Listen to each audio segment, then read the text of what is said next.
Hello? Hey, Axel. Hey, what's happening? Hey, how you doing, man? What's going on? Nice to talk to you, bro. What's happening? Welcome back to the world of rock and roll. Yeah. Seems like you've been gone for a long time. Yeah, definitely. It was definitely a shocker to see you there on the MTV Video Music Awards. How long did it take to get that whole thing rolling? The MTV? Yeah. Well, they were in negotiations about trying to figure out how long we could do something and where it would be at in the show for actually somewhere near the beginning of that little mini tour we did.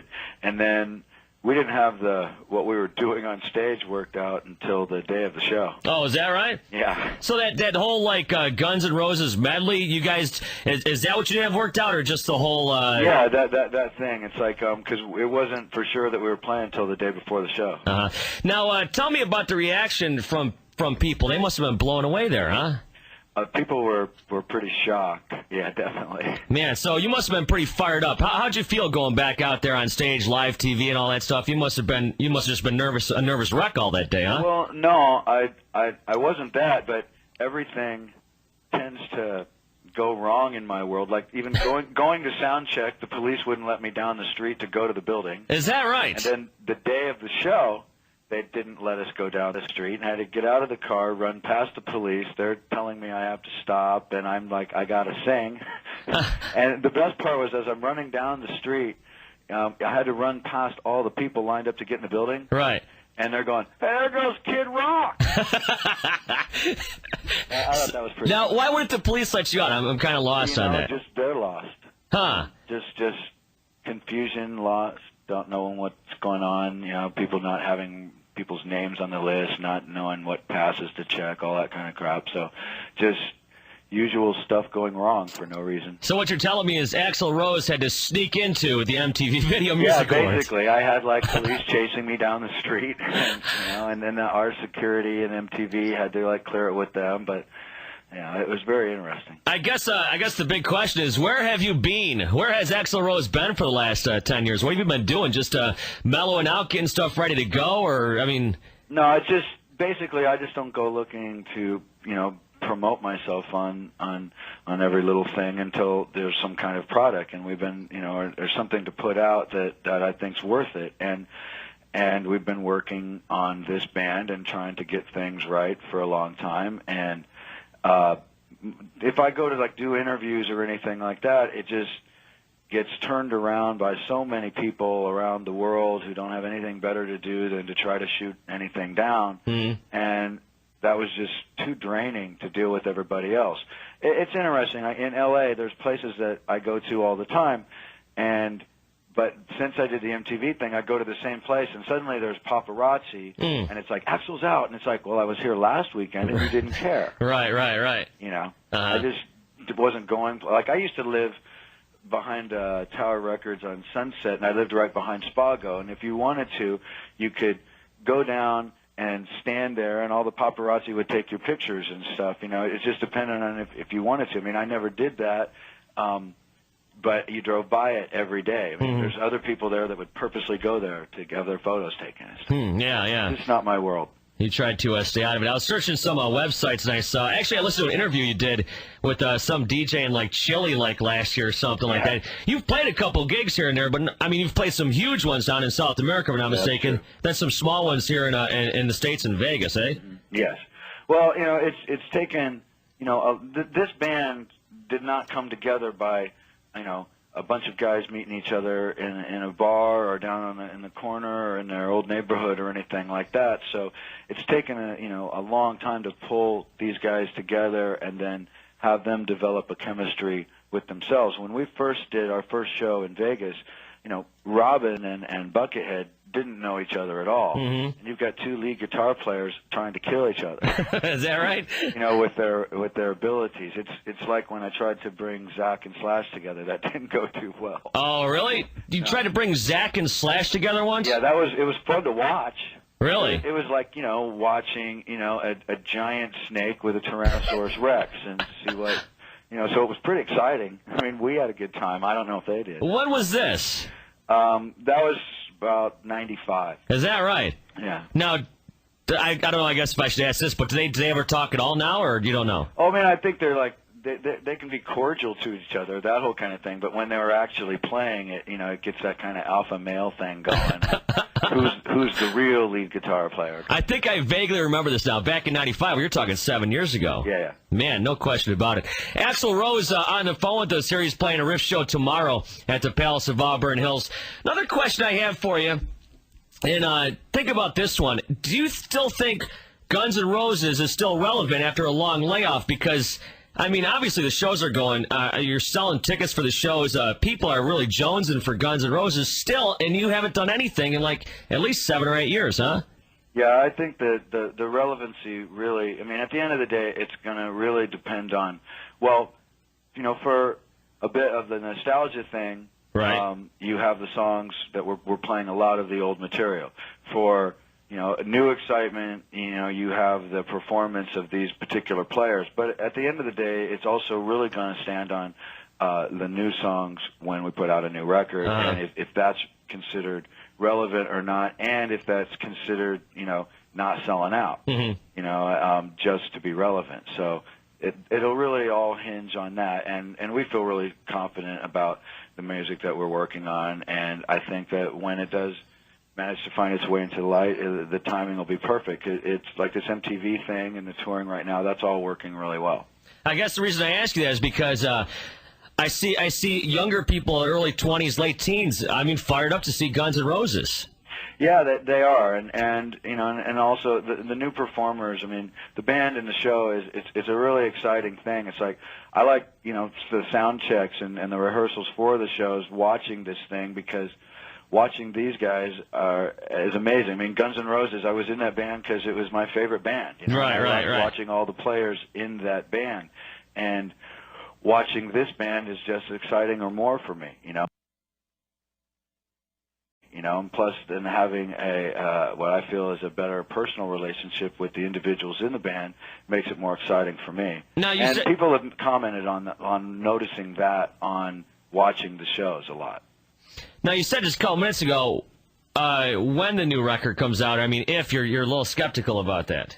No, I'm not skeptical about if. I'm just saying, the when thing is when we decide that it's completed. There's a lot of things that we come up with new ideas or working on it as we go, and it is a really, really slow process because we're kind of left more to ourselves in trying to figure it out.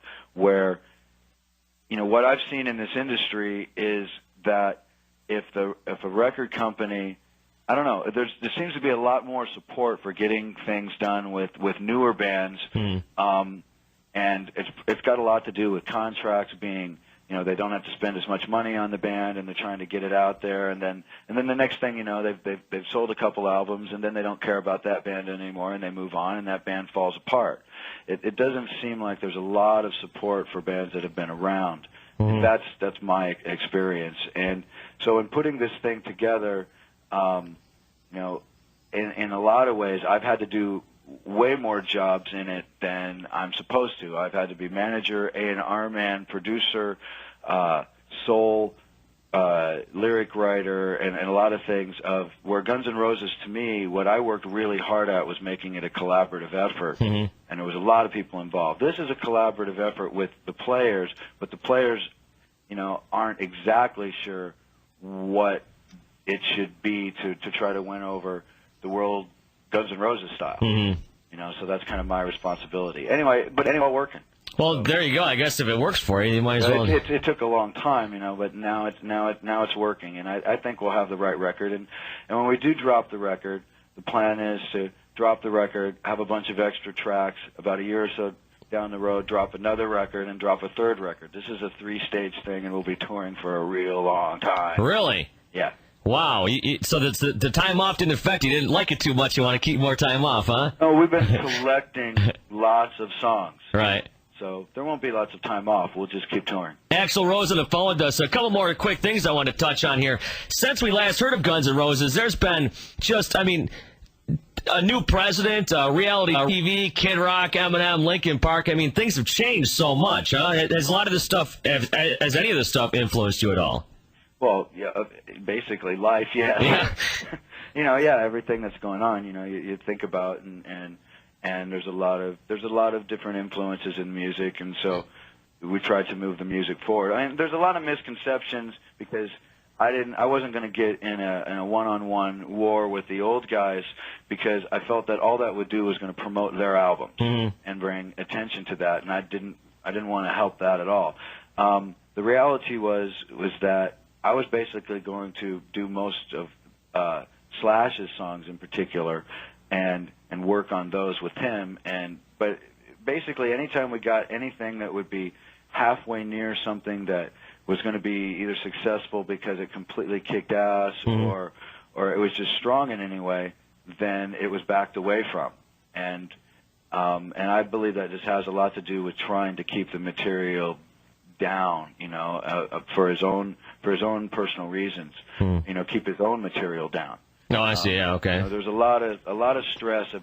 Well, it's basically like why Izzy and these guys. I mean, none of them really wanted to do the big shows.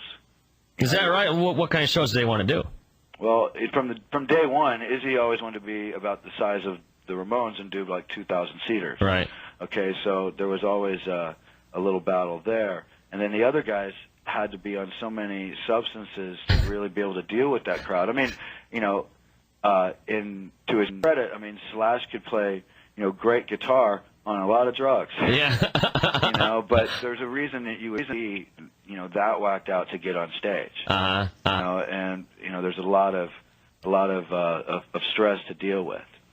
Axl Rose on the phone with us from Guns N' Roses. Man, it's been a long time since we've seen GNR. Tell me one of your fondest moments from the Metallica Guns N' Roses tour, because that was probably one of the biggest tours of the 1990s. What was one of the fondest things you remember? I was definitely very excited about how that went. I mean, it's as far as how it went for us, and we got to see a lot of people backstage. We threw some really huge parties that were a lot of fun. I was at one time, and you walked right by me and went right into a hot tub with all these chicks. So that ain't too bad, huh? No, that's not too bad. But I remember some of the parties. You guys had a different theme in every city, if I'm not mistaken, right? Yeah, that was a lot of fun. I heard in Indianapolis you had like cars, and the one I was at like go-go dancers or psychedelic or something like that. We had a casino with ice sculptures somewhere. Is that right? Yeah. So what are your plans for this year? You're doing the tour. Do you got a New Year's Eve date yet or what? Yeah, I think we're doing San Jose, San Francisco, basically. Okay, because I had heard something about the Las Vegas thing again. But we are doing Mandalay Bay right before then. Oh, okay.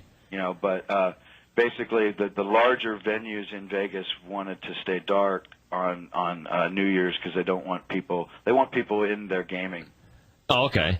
So we wanted to play a larger place in Vegas. So that's why we ended up doing San Francisco. I guess this is kind of a generic question, but how's the tour so far? It's going great. I mean, it got started off exceptionally weird, but I guess GNR style. And then from that point on, we've been really happy. That all the guys are happy. There's you can sense that the people are getting, in the band are getting excited about, what they see that we can turn this thing into, because we know what the material is we're working on. And right now you have people just kind of like stunned and watching. Mm-hmm. But I'll be excited when there's, newer songs out there. So then you've got some of that frenzy happening. Are you doing any new stuff on the tour? We do about 4 or 5 songs that we've done at the various shows. But we're still holding our big guns back. Oh, is that right? Oh, yeah. Well, listen, Axl, it's great to talk to you. Somebody here at the station wanted to ask me if you were dating anyone. I don't know. These girls here at the station, you know what I'm saying? No one in particular, no. No one, not yet? All right. No significant others yet.